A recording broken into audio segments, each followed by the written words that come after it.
আজকে imperial private health care থেকে রমাদানের গিফট পেয়েছি। তো বন্ধুরা দেখো কি কি গিফট পেয়েছি। এটা হচ্ছে অফিসের তরফ থেকে রমাদান গিফট। প্রথমে হচ্ছে মাহে রমজানের যে সময়সূচি ইফতারির এবং হচ্ছে সেহরির, এটা রাখলাম। তারপরে দেখি খুব সুন্দর একটা টি ব্যাগ আছে আমার গিফট বক্সে। এটা হচ্ছে ইস্পাহানি মির্জাপুরের টি ব্যাগ। দারুণ গিফট পেতে কান্না ভালো লাগে বন্ধুরা, দেখতেই পাচ্ছ।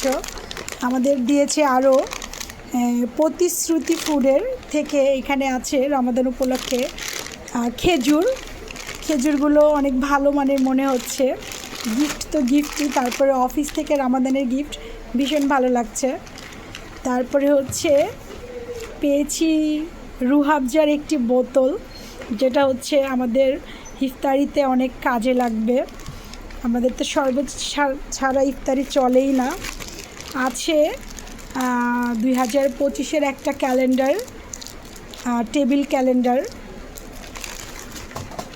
তারপরে হচ্ছে এখানে আছে ডানু পুষ্টির একটা 200 গ্রামের গুঁড়া দুধ। তো আলহামদুলিল্লাহ, অফিসের তরফ থেকে এই গিফটগুলো পেয়ে ভীষণ ভালো লাগছে। সবাইকে রমজানের অগ্রিম শুভেচ্ছা।